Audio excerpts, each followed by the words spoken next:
Hello students and welcome to our YouTube channel mathematical knowledge. आज हम आपको exercise 3.1 का क्वेश्चन नंबर 2 और 3 बताएंगे। तो चलिए देखते जाइए। पिछले वीडियो में हम आपको क्वेश्चन नंबर 1 बता चुके हैं, जिसका लिंक डिस्क्रिप्शन में और आई बटन में हमारा दिया गया है, जिससे आप देख सकते हैं। तो चलिए स्टार्ट करते हैं क्वेश्चन नंबर 2। देखिए क्वेश्चन नंबर 2 में क्या पढ़ना है आपको कि बोला जा रहा है कि कोच है और कोच क्या करता है कि 3 बल्ला और 6 गेंद जो है 39 रुपए में खरीद रहा है।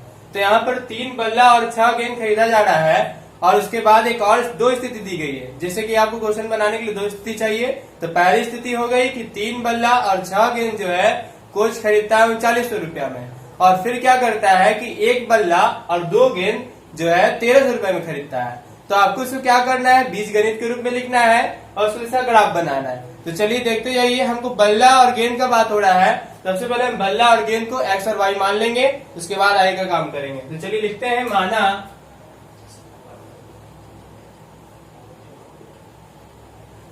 एक बल्ले का मूल्य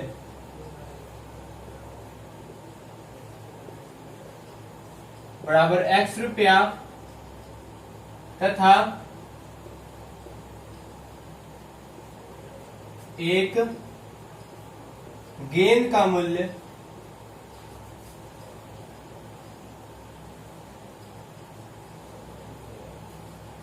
बराबर y रुपया। क्लियर है? एक बल्ले का मूल्य हम x रुपया मान लिए, एक गेंद का मूल्य कितना हो गया तो y रुपया। अब आपको शर्त के अनुसार क्या बोल रहा है, लिख देते हैं शर्त के अनुसार। देखिए शर्त के अनुसार बोल रहा है क्या कि 3 बल्ला और 6 गेंद जो है 39 रुपए में खरीदा है। तो देखिए हम एक बल्ला का मूल्य x रुपया मान लिए, तो जब एक बल्ला का मूल्य x रुपया तो 3 बल्ला का मूल्य कितना होगा, तो 3x होगा। कैसे होगा ऐसे समझिए, आप बिस्किट खाते होंगे तो मान लेते एक बिस्किट का दाम कितना है तो 5 रुपया है। एक बिस्किट का दाम कितना है तो 5 रुपया। अगर हम 4 बिस्किट खरीदते हैं तो कितना रुपए देना होगा हमको, तो 20 रुपए देना होगा। तो ये 20 कैसे हुआ, तो जितना भी संख्या होता है और जितना उसका मूल्य होता है दोनों को हम गुना कर लेते तो मेरा जो एग्जैक्ट मूल्य जो है वैल्यू पता चल जाता है। उसी तरह यहाँ पर हमको 3 बल्ला और 6 गेंद खरीदना है और जिसका मूल्य जो है कोच दे रहा है 39 रुपया। तो मतलब कि 3 बल्ला का मूल्य और 6 गेंद का मूल्य, अगर दोनों का मूल्य हम ऐड कर दे तो वह 39 रुपया के बराबर होगा। तो एक बल्ला का मूल्य x रुपया, तो 3 बल्ला का मूल्य कितना होगा, तो 3x होगा। और फिर 6 गेंद खरीदा जा रहा है, तो क्या कहेंगे, तो 6 गेंद का मूल्य कितना है, तो 6y हो जाएगा। एक गेंद का मूल्य y, तो 6 गेंद का मूल्य 6y। जब हम दोनों को ऐड कर लेते हैं तो मेरा हम कितना रुपया देना पड़ेगा, तो 39 रुपया जो है कोच दे रहा है। क्लियर है? ये बन गया आपका समीकरण नंबर 1। फिर दूसरा स्थिति में क्या बोल रहा है कि एक गेंद खरीदा जा रहा है, एक बल्ला खरीदा जा रहा है और 2 गेंद खरीदा जा रहा है। तो जब एक बल्ला खरीदा जाएगा तो एक बल्ला का मूल्य x माने है और 2 गेंद खरीदा जा रहा है मतलब कि 2y, 2 into y। क्लियर है? और उसके बाद ये दोनों को खरीद कर हमको 13 कितना देना है, तो 1300 रुपया। मतलब जो कोच है कितना दिया है, 1300 रुपया। तो ये हो गया समीकरण 2। तो मतलब कि 2 स्थिति दी गई है, 2 स्थिति से 2 समीकरण मेरा निकल गया। ये हो गया बीजगणित के रूप में। अब इसको हम क्या करेंगे, तो इसका हम सारणी बनाएंगे और सारणी पर ग्राफ बनाएंगे। तो चलिए देखते हैं। देखिए 3x plus 6y equal to 1300 मतलब कि 3900। कितना है, 3900। ये हो गया समीकरण 1 था आपका। के लिए सारणी हम लिखेंगे, के लिए सारणी। हम सारणी बनाएंगे पहले, उसके बाद इसका ग्राफ बनाएंगे। देखिए तो यहां पर क्या करेंगे, जैसे कि पिछले वीडियो में आपको बता चुके हैं, क्वेश्चन नंबर 1 बताए थे, तो उसी तरह एकदम सेम बनेगा। ध्यान दीजिएगा, ध्यान से देखिए, क्लियर हो जाएगा क्वेश्चन। यहां पर क्या करेंगे, हम एक x हो जाएगा, एक y हो गया। यहां पर लिख देते हैं बिंदुएं। ये a बिंदु हो जाएगा, यहां पर b बन जाएगा। अब आइए यहां पर देखिए x, अब यहां पर y बराबर कितना हो जाएगा, तो इसको समीकरण में देखिए हम तोड़ रहे हैं, ध्यान दीजिएगा। 3x plus 6y equal to है 3900। तो इसको कैसे लिख सकते हैं, जैसे लिख सकते हैं 6y इक्वल टू 3900। कोई ये चीज अगर प्लस में है तो बराबर किधर जाएगा, तो ये क्या हो जाएगा, तो माइनस हो जाएगा। और ये यहाँ पर अब आगे ये गुना में है 6, तो इधर आएगा तो क्या हो जाएगा, बटा में। तो y equal to 3900 minus 3x divide by 6, ये जो गुना में है बटा में आ जाएगा। तो बटा में आने का अर्थ हुआ कि इसको हम यहाँ लिख दे रहे हैं। क्या लिखेंगे? तो 3900 minus 3x divide 6। 3900 minus 3x divide कितना? 6। अब इसको हम क्या करेंगे? कुछ मान बैठाते जाएंगे वहां पर, x रखेंगे तो y आएगा, फिर x रखेंगे y आएगा। देखते जाइए, क्लियर हो जाएगा।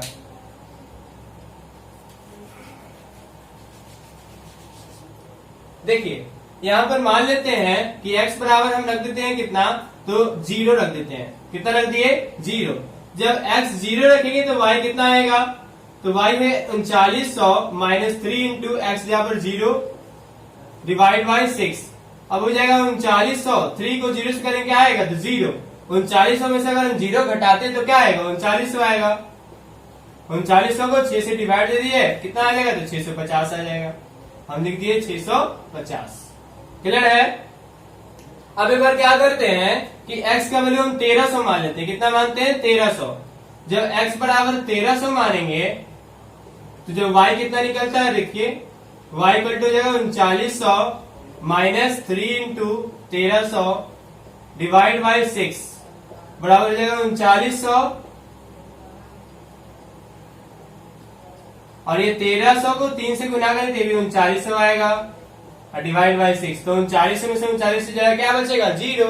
और 0 को जब हम 6 से भागा देंगे तो भी क्या हो जाएगा? 0। मतलब कहने का अर्थ हुआ कि मेरा दो बिंदु हो गया, एक a 0 और 650, और b हो गया 1300 और 0। क्लियर है? तो एक समीकरण से दो बिंदु का निर्माण हुआ है जिसको हम ग्राफ पर बनाएंगे। आप सोच रहे हैं सर अब किस हिसाब से, मतलब कि मान दे रहे हैं, 0 दे दिए, तो ये 1300 दे दिए। देखिए अब ये आप पे डिपेंड है कैसा आप मान रख रहे हैं। ऐसा मान रखिए कि आपको ग्राफ बनाने में आसानी हो। कोशिश कीजिए कि बटा वाला मान नहीं है, बटा में थोड़ा सा आपको मुश्किल होगा बनाने में, लेकिन जितना आप सिंपल सिंपल रखिएगा उतना आपके लिए अच्छा है, ग्राफ बनाने में आसानी होगा। चलिए अब ध्यान दीजिए, अब एक और समीकरण मेरे पास है। क्या है? तो x plus 2y equal to 1300। इसके लिए हम सारणी लिखेंगे, के लिए सारणी। ध्यान दीजिए, इसका सेम इसी तरह बनाएंगे हम। एक बॉक्स बना लेंगे,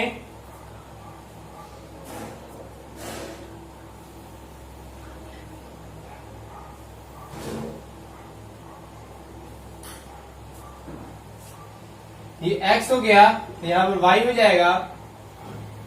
ये हो गया बिंदुएं, जो बिंदुएं आएंगे यहाँ पे मानते हैं C आएगा, ये D आएगा। क्लियर है? अब ध्यान दीजिए, यहाँ पर इसको हम तोड़ते हैं, ध्यान दीजिएगा। अब यहाँ पर है x plus 2y equal to कितना? तो 1300। तो यहाँ लिखेंगे 2y इक्वल टू कितना हो जाएगा? तो 1300, ये प्लस में इधर जाएगा तो माइनस में x, और y इक्वल टू कितना हो जाएगा? तो 1300 माइनस x, ये जो गुना में कहाँ आएगा? तो भागा में आएगा। तो 1300 माइनस एक्स डिवाइड बाई 2, हम यहाँ लिख देते हैं 1300 minus x divide by 2, y equal to. अब देखिए हम x का वैल्यू बैठाते जाएंगे, y निकलते जाएगा, दो मान हम निकालेंगे, तो देखते जाइए, क्लियर हो जाएगा।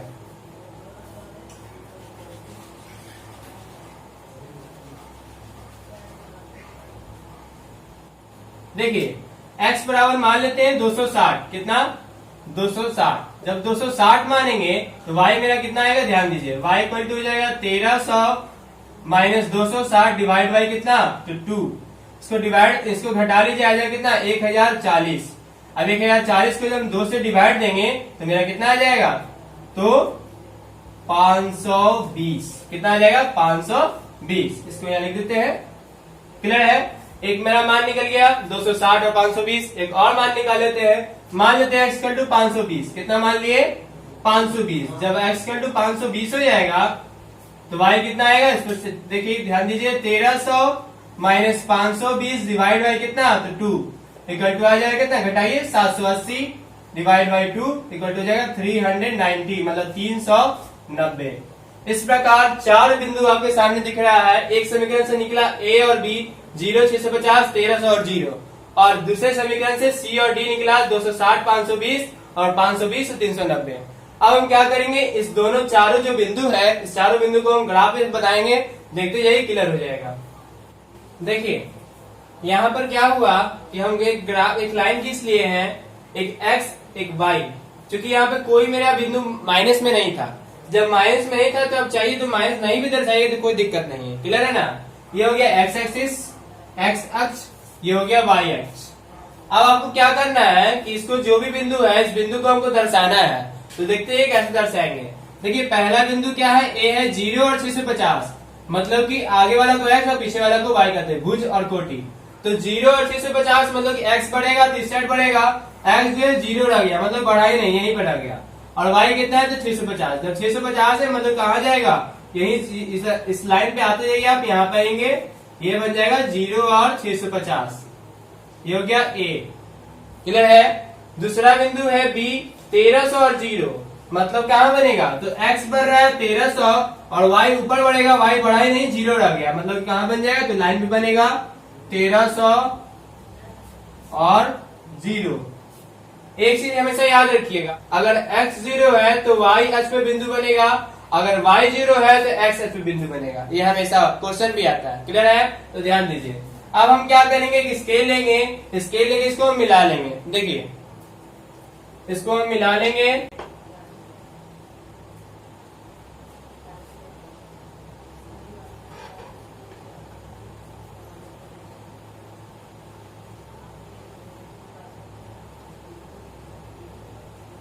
क्लियर है ना। ये हम मिला लिए इस लाइन को, ये आपका एक लाइन बनकर तैयार हो गया। अब दूसरा क्या है, सी है। सी कितना है, ये देखिए ए है और ये बी है, यहाँ पे बी लिख दे रहे हैं। अब आते हैं सी पर। सी कितना है 260 और 520, मतलब कि एक्स बढ़ रहा है 260 और वाई कितना बढ़ रहा है तो 520, तो 260 और 520 मिलाकर कुछ यहाँ पे बन रहा है।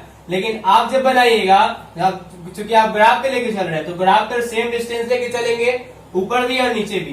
तो उससे क्या होगा कि आपका जो बिंदु बनेगा यहाँ पर बनेगा, कुछ इस टाइप का बनेगा, मतलब कि इस लाइन पे बनेगा। ठीक है ना। मेरा थोड़ा सा नीचे हो जा रहा है तो हम थोड़ा सा इसको क्या करते हैं 520 को थोड़ा सा ऊंचा कर लेते हैं। तो ऊंचा करने से क्या होगा कि आपको दिख जाएगा कि यहाँ पे बन रहा है। क्लियर है। 260 और 520, ये आपका बिंदु बन गया सी। समझ आ रहा है ना। क्योंकि हम लाइन लेके, जो मेरा स्केल से तो नापा हुआ नहीं है, पूरा सेम डिस्टेंस है, इसलिए क्या हो रहा है कि थोड़ा सा ऊपर नीचे हो गया। क्लियर है ना। आप जब बनाएगा तो इस लाइन पे बनेगा बिंदु। क्लियर है। अब सी बन गया। अब एक और है 520 और 390। 520 मतलब कि एक्स बढ़ रहा है 520 और जो वाई है कितना है तो सी कितना तो 390। तो ये इस साइड से बनेगा, ऐसा बनेगा। लेकिन यहाँ पर देखिए, यहाँ पर बन रहा है, चूंकि मेरा लाइन पे बनेगा, अब जब ग्राफ बनाइएगा तो ऐसा बनेगा। तो हम इसको भी ऊपर कर रहे हैं, यहाँ बनाते रहे 390, तो ये हो जाएगा 520 और 390, यहाँ बन जाएगा 520 और 390, ये हो गया डी। इस प्रकार आप देख रहे हैं कि मेरा जो लाइन बन रहा है, एक लाइन बन गया ए बी और दूसरा बन गया सी डी। ये जो है एक दूसरे के ऊपर ओवरलैप कर गया। ये आपका ग्राफिक विधि से इसका हल हो गया। क्लियर है ना, समझ में आ गया। अब आते हैं क्वेश्चन नंबर 3 पे। क्वेश्चन नंबर 3 में क्या बोल रहा है कि 2 किलो सेब और 1 किलो अंगूर है, उसका दाम कितना है तो 160 रुपया है। और फिर क्या बोलता है कि दूसरी स्थिति है कि 4 किलो सेब और 2 किलो अंगूर, जिसका मूल्य कितना है तो 300 रुपया। अब ये दो स्थिति आपके सामने है, इस दोनों स्थिति को आपको बीजगणित के रूप में लिखना है, फिर ग्राफ बनाना है। सबसे पहले हम क्या करेंगे, इसका हम मान पहले मान लेते हैं, किसी को एक सेब है एक अंगूर है, तो दोनों के एक एक्स एक वाई मान लेंगे, उसके बाद आगे का प्रोसेस करते हैं। तो लिखते हैं माना 1 केजी 1 किलो सेब का मूल्य,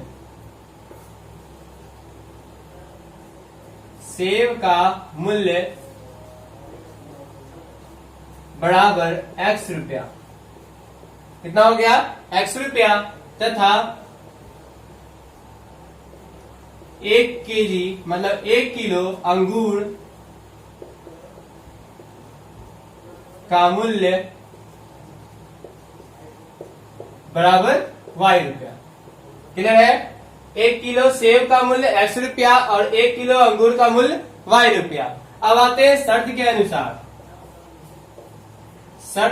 अनुसार क्या बोला जा रहा है। पहला स्थिति में बोला जा रहा है कि 2 किलो सेब और 1 किलो अंगूर, जिसका मूल्य कितना है 160 रुपया।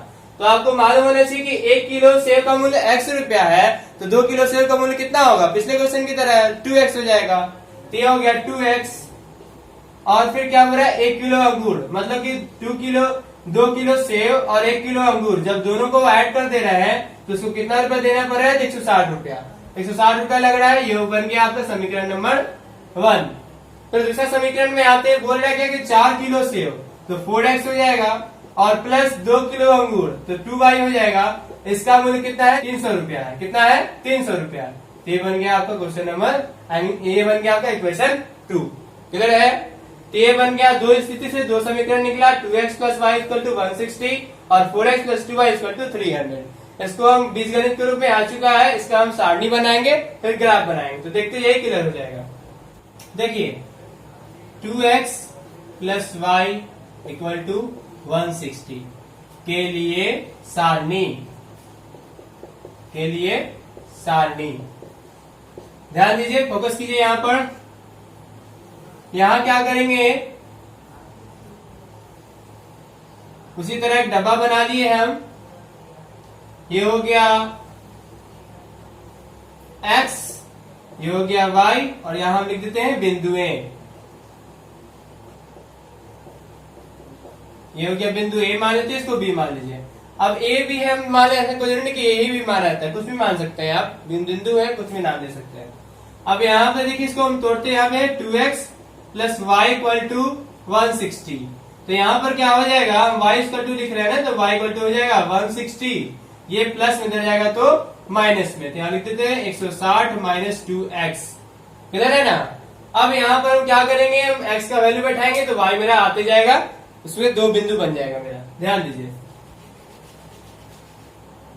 पहला क्या है, मान लेते हैं कि x इक्वल टू कितना 40 मान लेते हैं, कितना 40।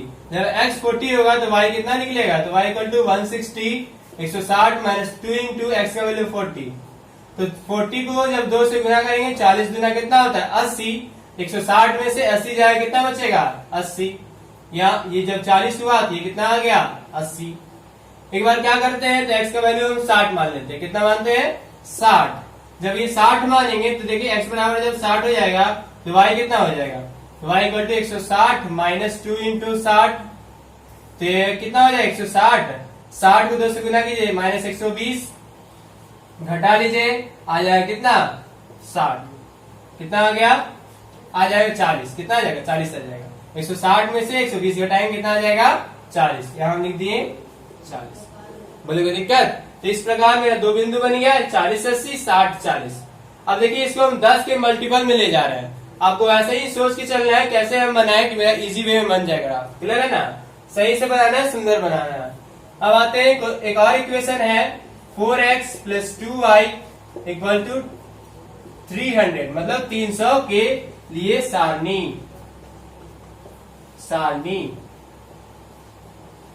अब इसको हम क्या करेंगे, डब्बा बनाएंगे, बॉक्स, ये हो गया x, ये हो गया y, ये हो गया बिंदुएं। क्लियर है। यहां पर देखिए 4x plus 2y equal to 300 है, क्या लिखते हैं 4x plus 2y equal to 300। तो 2y इक्वल टू कितना हो जाएगा, तो 300, ये प्लस में दे जाएगा तो माइनस में, और ये जो गुना में है आएगा बटा में, मतलब y इक्वल टू हो जाएगा 300, 300 माइनस 4x डिवाइड में 2, यहाँ लिख देते हैं y equal to 300 minus 4x और डिवाइड में 2। क्लियर है। अब इसको हम मान बैठाते जाएंगे, x का y निकलते जाएगा, देखते जाइए।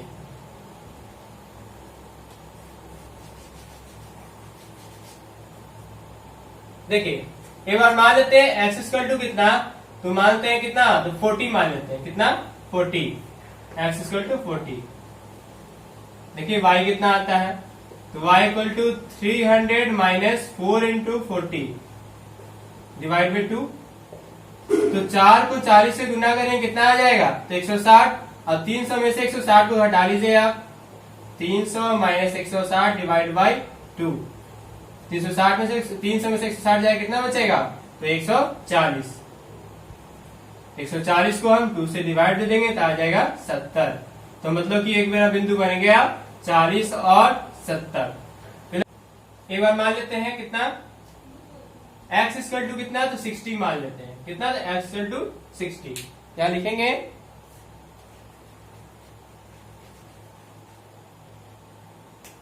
x equal to 60। जब 60 मानते हैं तो देखिए y कितना आता है, तो 300 माइनस 4x, 4 इंटू 60 हो जाएगा। डिवाइड में कितना आता है 2, तो 300 माइनस 6 चौक कितना आ जाएगा, तो 24, मतलब 240 बटा में 2।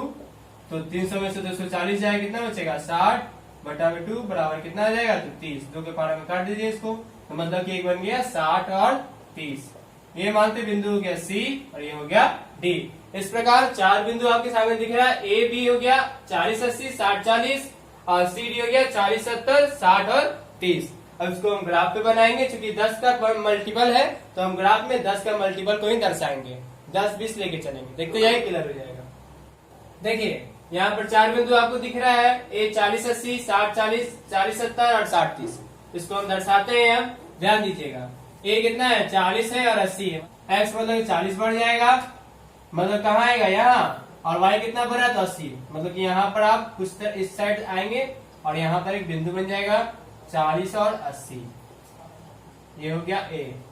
एक और बिंदु है B में C 60 और 40, मतलब कि x बढ़ रहा है 60 और y कितना बढ़ रहा है 40। जब 60 और 40 बढ़ेगा तो कुछ इस साइड बनेगा, यहाँ पर हम बना रहे हैं 60 और 40। अब एक स्केल लेंगे और स्केल लेकर इसको मिला लेंगे।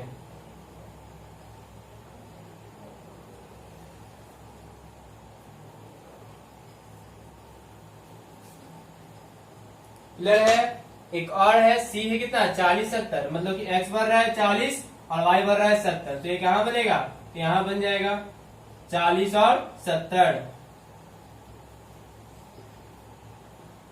ये हो गया C।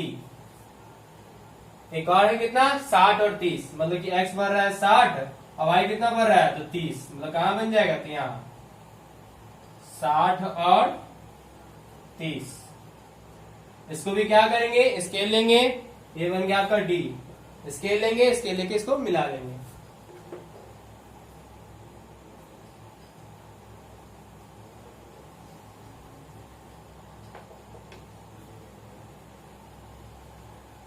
क्लियर है। ये जो आपका बना ये समांतर बनेगा समानांतर बनेगा, ये थोड़ा सा वही बात है। थोड़ा सा आप जब ग्राफ बनाइएगा तो आप सेम डिस्टेंस लेके चलिएगा तो आपको पूरी समानांतर बनेगा। यहाँ पर मैं देखें थोड़ा सा यहाँ पे गैप कम है, यहाँ पर गैप थोड़ा ज्यादा हो गया है। ये तो समानांतर नहीं हुआ, लेकिन आपको जब बनाएंगे तो आपका जब सेम समानांतर बनेगा। क्लियर है।